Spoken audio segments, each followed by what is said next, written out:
Hello everyone.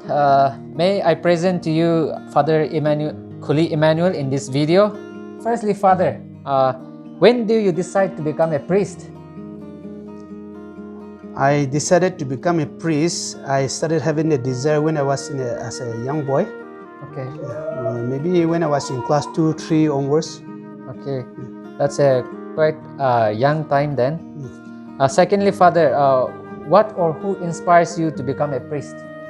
First of all, it was the priests who come for touring in our villages. They come with a nice dress, white. They come and speak to us so well. Yes. And also they are so good. They come and talk to us. They give us some sweets. They give us some balloons. And that also, we are always longing to see them coming again and again to our villages. Yes, and right. that are some of the little light that kindles in our heart. Want to be generous, want to be good to children. Such kind of attitude. From that childhood onwards, I just had that desire. Indeed, that was inspiring. Thirdly, what is the most satisfying thing as a priest? The most satisfying thing as a priest is, as of now, giving my service to the poor people, especially the sick, the suffering. Yes, we cannot go out to all the poor and the sick people, but then we do a lot of service. But the service that we do towards the poor people and the sick people, that gives a lot of satisfaction. In 100, we may be doing 1 or 2, but that becomes the most satisfying thing. Father, very glad to hear that. Fourthly, what is the most challenging thing as a priest? The most challenging as a priest, as for me individually, is that keeping up my prayer life and trying to serve the people where we cannot go everywhere. People have a lot of expectation. Indeed, and we have a lot of things to do. But as a person, we cannot reach out to everyone. At the same time, we cannot do everything what we are thinking that we can do for the people. Because of the geographical limitation or because of our own personal limitation. But as a person, we have a lot of desires to do. But then that desires are not fulfilled. And then therefore, the challenge is that we cannot go out to do satisfactorily in all what we are doing. Yes, Father, we understand that, yes. Fifthly, Father, where would you like to work? Parish or school, and why? I preferably like to work in the parishes, and there is a joy of working with the people. And institutions as well as parish has got its own merits and demerits. Indeed, yes. And it has got, as a priest, we have got a lot of roles to work in the institutions also. And especially nowadays, if you go to the village, you don't find youths. But if you are in the institution, you have a lot of young children whom you can touch them, you can interact with them, and whom you can influence them. But all the more that satisfaction, I cannot say that this is better or that is better, but then preferably as a priest, working in the parishes and being with the village people, going around and catechizing them, and then being with them in their daily works. Sometimes that also makes us to be more of human. And when we are in the institutionalized, we become too much of so to say, we don't go down deep into the real life of the people. We don't really experience, because sometimes in the school, people are a little bit of artificials. We can't distinguish between who is rich, who is poor, who needs our help, who doesn't need our help. And these are some of the things also that. Okay, Father, so much. And next, what was your aim in life back then when you were in the school? When I was in school, I have not exactly one particular aim, but I have got 2, 3 of them. First of all, I wanted to be a sportsman. I was rather interested in sports, athletes, and this basketball, football, volleyball. And I used to dream that one day I want to become someone great. I want to join in the Olympic or this and that, and get medals, win. And I even have a dream of making a big stadium with the money that I get and all these things. And my imaginations were very high. And then slowly, as I grew up also, I had an interest of becoming an army officer. An army officer with lots of army commanding, and all these things.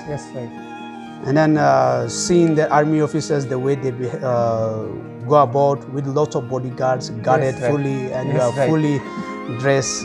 Indeed. That is one of the another thing. Yes, yes. Then another one was to be a priest. Okay. To be a priest, and these are the three aims of my life that is always going hand in hand. Yes. And right. I didn't even give up even any of this one, but I have been struggling. I mean, I have been working hard on this when I was in the seminaries. I never give up my sports. I never give up the spirit of discipline. I tried my best to be always energetic. Yes. And then sitting back today as a priest, today I have fulfilled all the three dreams of mine. Indeed, Father. Yes, today I'm That the was army right. officer of Christ, no? Yes, right. Then I command so many people. Yes, indeed. Then I have still enjoy playing with sports. children. Yes, right. Then I can also teach to my children the little that I have. Yes, So right, in right. one way, God make me to become a priest, and I have already fulfilled the three The three dreams of dreams. mine. Yes, Father, that was very glad to hear. So next is, what words would you like to give to the youth who are aspiring to become a priest? Is to the youngsters who are aspiring to become priests. Today, many people think that it is tough, difficult, Yes, but it's never tough. It's not too difficult, indeed. or it's never too challenging, Okay. because life, every field is always a challenge. Indeed, yes, true, Father. If your heart is there is nothing to fear. Yes, right. If you are committed to a cause, then Yes, there is nothing, no obstacle is too difficult to overcome it. Yes, so right, right. to youngsters, look up to God. If God is calling, they should be ready to come forward and walk. And there is yes. always joy in walking. Yes. In every field, there will be always ups and downs. Yes, But then, as I say, in every life, we can never always be a smooth sailing. There will be always a tough time. But then, and I wish that many youngsters come forward, serve the Lord, and that is the best way of serving this humanity. No? Yes, Yeah. glad to hear that, yes, Father.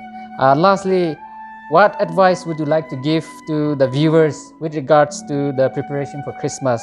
Other words, how should one prepare so as to celebrate this Christmas fruitfully? Yeah, Christmas. Every time every person especially in our areas, everybody long for Christmas. Everybody is preparing, rearing chicken, pigs, dogs, and all these things. Correct. But I wish that every one of us welcome Christ, the King of King and the giver of joy and happiness. Yes. Today, our families, our society is in need of love. Yes, and right. peace and joy. Yes, and right. that is what is requiring. Yes, meat and all this preparation and enjoyment, entertainment, that is part of our celebration. Yes. But ultimately, if Christ is not in our heart, Yes. if there is no love for one another, Yes, if there is no sharing, Yes. then what Christmas is? Because Indeed, Father, God the Father shared His Son, Yes, Lord. and God the Son come and share the Father's love, and that is why we are here today. Yes, right, And therefore, as we celebrate the birthday of Christ, we all should be able to have that joy and share that joy with one another. Yes, Father. Without Yes, any Father. distinction of rich, poor. And especially today, that kind of reach between the rich and the poor are becoming wider and wider. Yes, right. And then the poorers are becoming more and more becoming narrow. They feel that God is not there, and people are and this kind of, so to say, I have no words more than that. Yes, Father. Yeah. I hope and pray that your words becomes the guiding light for many. Thank you so much, Father. That's all for this video. Thank you so much. God bless you. Thank you, Father. Yeah.